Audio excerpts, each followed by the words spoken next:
आप सभी को प्रणाम निवेदित करती हूँ और गायत्री मंत्र विज्ञान के तृतीय भाग में आप सबका बहुत बहुत बहुत स्वागत करती हूँ।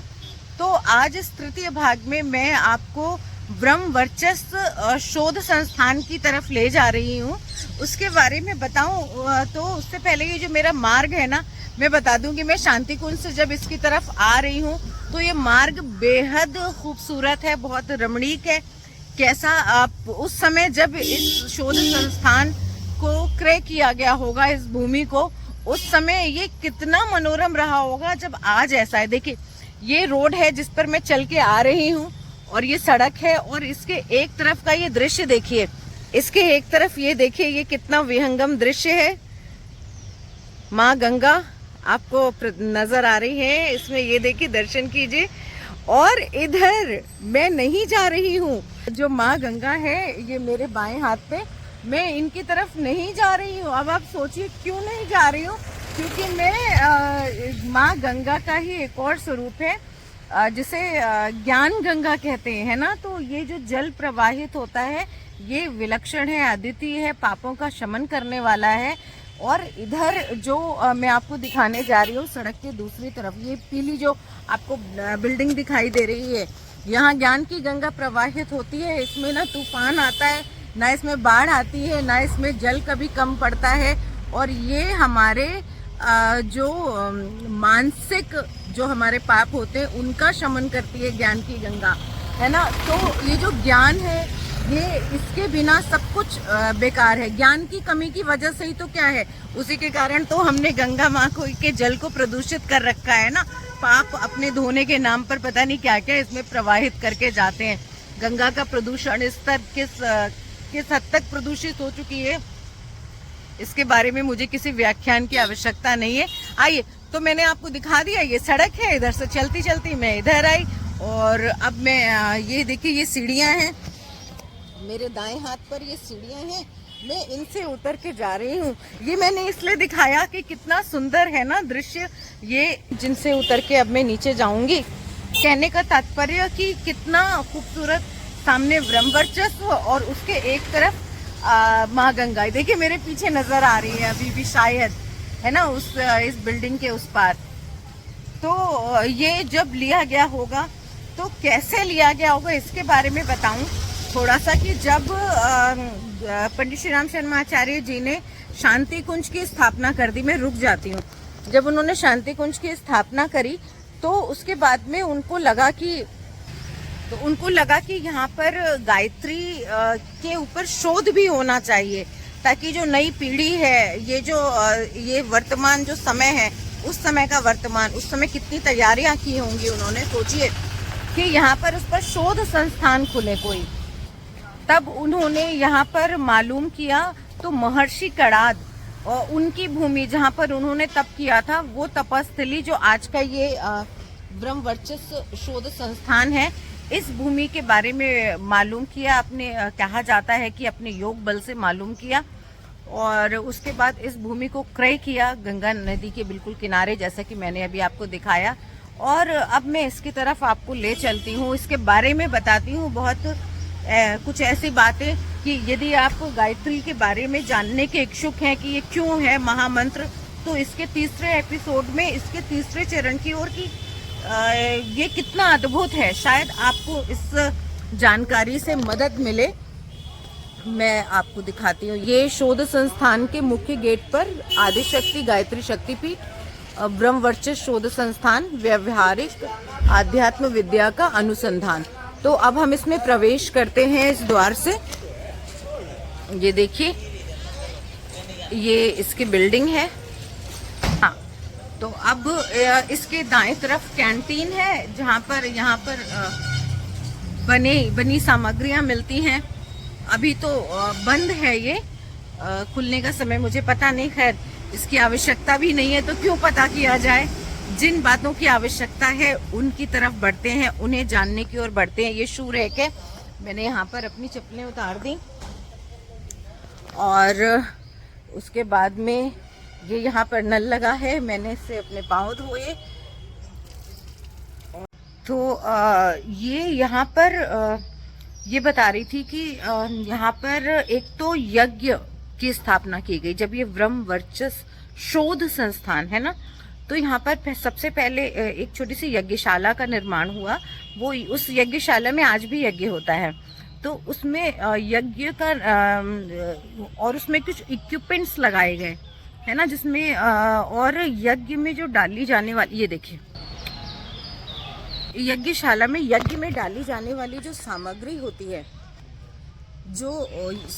होती है, वो किस प्रकार उपयोगी हो सकती है स्वास्थ्य संवर्धन में, उस पर रिसर्चेस की गई। क्योंकि जो अरोमा होता है, जो फ्रेग्रेंस होती है, जो खुशबू होती है ना, वो वातावरण को, मानसिकता को बदलने में सहायक होती है। तो किस तरह की जड़ी बूटियां उसमें डाली जाएं, तो कैंसर का भी इलाज होता है यज्ञ में डाली जाने वाली आहुति के द्वारा। क्योंकि उसमें जिन जड़ी बूटियों को आप डाल रहे हैं यज्ञ में, वो जड़ी बूटियां, उनका जो एरोमा होगा वो हमारे माइंड को इम्पैक्ट करेगा, और माइंड से हमारी बॉडी है। इसके अलावा भी बहुत डिटेल होगी, तो जो कि मैं आप लोगों को नहीं बता सकती। इससे जानना चाहते हैं तो यज्ञोपैथी के नाम से आप इसे सर्च कर सकते हैं। इसके अलावा यहाँ पर आप आकर देख सकते हैं देव संस्कृति विश्वविद्यालय में। क्योंकि समय के साथ क्या हुआ कि ये परिसर भी छोटा पड़ने लगा। यहाँ पर बहुत सारे देश विदेश से साइंटिस्ट ने आकर यहाँ पर अपना समय दान दिया, जीवन दान दिया, और बहुत सारी रिसर्चेज हुई और वो पब्लिश भी हुई। और वो आप सब, कल जो मैंने आपको एक लिंक दिया था, उस लिंक पे ऑनलाइन जाके आप लोग उन पुस्तकों को पढ़ सकते हैं, उनका अध्ययन कर सकते हैं, मेरी सत्यता को परख सकते हैं। तो कहने का तात्पर्य कि सत्यता को बिना परखे अगर आप उसे मान रहे हैं तो वो सत्यता नहीं है ना। श्रद्धा हो सकती है मेरे प्रति आपकी, मेरे प्रति आपका विश्वास हो सकता है कि आप मेरी बातों को मान लें, लेकिन सत्यता को परखने का एक ही माध्यम होता है कि आप उसे जानें, है ना, आप उसकी पड़ताल करें। अन्यथा भक्त और अंधभक्त दोनों में मेरा इशारा कहीं और नहीं है, मेरा इशारा वही है जहाँ मैं हूँ। बहरहाल मैं वापस आती हूँ। तो यज्ञोपैथी के नाम पर यज्ञ में डाली जाने वाली जो हवन सामग्री है, उसका किस तरह से मानसिक रोगों के उपचार के लिए भी हवन सामग्री बनी है। यहाँ मिलती भी है शांति कुंज में, यहाँ पर मिलती भी है। यहाँ पर आप आए तो पूरी डिटेल पता कर लें, उस पर पूरे उसके इंग्रेडिएंट्स लिखे रहते हैं। तो इसकी डिटेल में मैं नहीं जाती हूँ। कुल मिला के बात नंबर 1 की यज्ञोपैथी के ऊपर यहाँ पर रिसर्च हुई और यज्ञोपैथी बहुत डेवलप्ड हो चुकी है।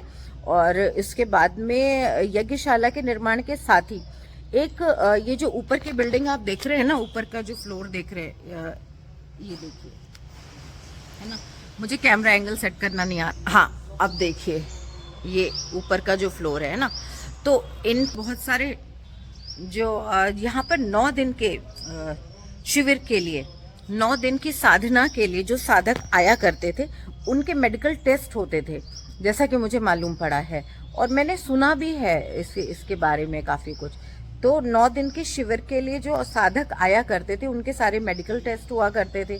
और 9 दिन की साधना के बाद, 9 दिन के अनुष्ठान के, गायत्री साधना के बाद अथवा 40 दिन के अनुष्ठान के बाद उनके दोबारा से उनके सारे टेस्ट होते थे और उनकी कौन सी बीमारियां ठीक हो गई हैं, जड़ से उनका समूल नाश हुआ है, इस पर काफ़ी रिसर्च हो चुका है। यहाँ पर पूर्व में उनके ब्लड प्रेशर और हाइपरटेंशन और शुगर और पता नहीं कौन कौन सी बीमारियां। अच्छा, मुझे तो बीमारियों के नाम भी ठीक से नहीं पता है क्योंकि मैं बहुत स्वस्थ हूँ और मुझे हल्की फुल्की लिवर की प्रॉब्लम है, क्योंकि मैं थोड़ी आराम तलब हूँ। बहरहाल मैं फिर से मुद्दे पर आती हूँ। यज्ञोपैथी के बाद में ये मैंने बताया स्वास्थ्य संबंधी की सारे मेडिकल टेस्ट होने के बाद में कि अनुष्ठान का, गायत्री जप का क्या प्रभाव पड़ा व्यक्ति पर, उसको लेकर भी यहाँ पर बहुत सारी रिसर्चेज हुई हैं। और ये सारी चीजें अब स्थानांतरित कर दी गई हैं, क्योंकि जैसा कि मैंने बताया, प्रांगण छोटा पड़ने लगा समय के साथ, परिवार बढ़ता चला गया। तो देव संस्कृति विश्वविद्यालय, उस समय उसकी भूमि नहीं खरीदी गई थी, वो सबसे पहले शांति कुंज बना। शांति कुंज के बाद ये ब्रह्म वर्चस्व हरिद्वार में बना और ये भी जगह छोटी पड़ने लगी, तो देव संस्कृति विश्वविद्यालय, वहां पर ये सारी चीजें स्थानांतरित कर दी गई। लेकिन एक चीज जो आज भी यहाँ पर है, जिसको कहीं स्थानांतरित नहीं किया जा सकता है, उसका वीडियो मैं आपको दिखाने जा रही हूँ। और वो ऐसा दृश्य, ऐसा दर्शन, इतना आपको अभिभूत कर देने वाला, आश्चर्यचकित कर देने वाला, उसके लिए मुझे चौथा भाग बनाना पड़ेगा। वो मैं आपको गायत्री की 24 शक्तियों के मूर्त रूप के दर्शन, उनके मंदिरों के, उनकी प्राण प्रतिष्ठा की हुए यंत्रों के और उनकी मूर्तियों के दर्शन कराने वाली हूँ। तो आप के बारे में, इसके बारे में थोड़ा सा बता दूं कि जो गायत्री मंत्र इतना महान क्यों है, अनादि काल से चला आ रहा है, ये अनादि गुरु मंत्र क्यों है, सर्वश्रेष्ठ मंत्र शिरोमणि क्यों है, और रिद्धि सिद्धियों को देने वाला एकमात्र ऐसा मंत्र क्यों है जिससे सब कुछ हस्तगत हो जाता है, आत्म कल्याण की पथ पर अग्रसर होने के लिए सबसे जो सहायक मंत्र है वो क्यों है। इन सारे प्रश्नों के उत्तर के लिए बहुत सारी चीजें पहले से भी थी हमारे वेदों में। मैंने तो नहीं पढ़ा है, मैंने तो उन चीज़ों को जाना है जो मेरी अनुभूति में है, या फिर वो जो गुरुदेव ने लिख दिया है या फिर यहाँ पर दर्शा दिया है। तो गायत्री की जो 24 शक्तियाँ हैं उनकी व्याख्या, विज्ञान सम्मत व्याख्या उन्होंने की है, उसकी पुस्तकें हैं। कुछ पुस्तकें तो मैं पिछले एपिसोड में आपको दिखाई चुकी हूँ, है ना, इसके द्वितीय भाग में। तो इस बार मैं आपको एक बहुत अच्छी पुस्तक दिखाऊंगी, आपको चौथे भाग में दिखा दूंगी। अच्छा, तो चौथे भाग में आपको वो पुस्तक दिखाऊंगी और उससे पहले उन मूर्तियों के दर्शन कराऊंगी, है ना। और इसी के साथ में मुझे लगता है कि सारी चीजें कवर ही हो चुकी हैं ब्रह्म वर्चस्व के बारे में। हाँ, यहाँ पे जड़ी बूटी, यहाँ पर औषधालय है जहाँ पर जैसे कोई अतिथि आता है ना तो मुझे बहुत अच्छा लगता है, उसको सबसे पहले चाय पिलाते हैं ना, तो यहाँ पर लोग जड़ी बूटियाँ पीने आते, क्वाथ काढ़े पीने आते हैं। तो मैं भी पिछली बार जब जाड़ों में आई थी ना, पिछली बार मुझे याद नहीं तो मुझे जुकाम हो गया था, तो मैं यहाँ पर आई थी तो उन्होंने मुझे काढ़ा पिलाया था। मैं आपको दिखाऊं वो स्थान, देखिए, ये देखिए, कायाकल्प का वनौषधि विज्ञान, जड़ी बूटी के क्वाथ काढ़ा शरीर व मन पर प्रभाव मापन करने वाली प्रयोगशाला। ये देखिए, पढ़िए इसे, है ना। मतलब मेरी जानकारी में एक तो यज्ञपैथी हो गई, और एक क्वाथ और ये जो दवाइयां हैं इनका शरीर पर क्या प्रभाव पड़ता है, इसकी प्रयोगशाला मैं आपको दिखाने जा रही हूँ, है ना। और जो 24 गायत्री की शक्तियां हैं वो अगले एपिसोड में दिखाऊंगी, और जो शरीर के ऊपर, जो साधकों के ऊपर जो प्रयोग किए गए वो मैं शायद नहीं दिखा पाऊंगी, क्योंकि ऊपर की मंजिल में वो कमरे बंद पड़े हैं। मैं बहुत सुबह ये वीडियो बनाने आ गई हूँ। ये देखिए, तब तक मैं ये औषधि वाला आपको दिखाती हूँ। ये देखिए, ये इसमें देखिए धुआं निकल रहा है, ये अर्जुन क्वाथ, और ये इनमें की क्वाथ पक रहे हैं एक सर्टेन टेम्परेचर पे। देखिए बंद है ये, तो अभी क्योंकि यज्ञ करने गए होंगे वैद्य जी, तो ये देखिए, है ना, पक रहे हैं। और बाद में दिन भर जो लोग आएंगे उनको पिलाए जाएंगे, जिनको मतलब यहाँ के जो कार्यकर्ता हैं उनको कोई तकलीफ होती है तो वो यहाँ पर आते हैं, पीते हैं, और मैं भी पीऊंगी आज। ये देखिए, इधर भी ये तैयारी हो रही है, क्या कालमेघ क्वाथ उधर पक रहा है, कुटज क्वाथ, है ना। और ये पूरी छोटी सी प्रयोगशाला। तो आप लोगों ने देख लिया कि अभी भी मतलब वहां पर शिफ्ट होने के बाद भी काफी कुछ है यहाँ पर।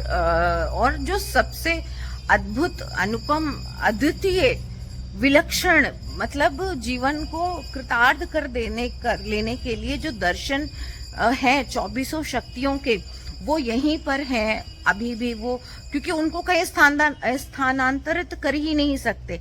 और ये मूर्तियां जो है ना, और ये जो यंत्र हैं, जैसे श्री यंत्र का नाम आपने सुना होगा, ये प्राण प्रतिष्ठा की गई है गुरुदेव द्वारा। तो मैं तो सोचकर ही अभिभूत हो जाती हूँ। मेरे इस तरफ है, मैं अभी अगले वीडियो में दर्शन कराऊंगी मूर्तियों के भी आप लोगों को। आप देखिएगा, बैठे बैठे ब्रह्म वर्चस्व के दर्शन कीजिएगा।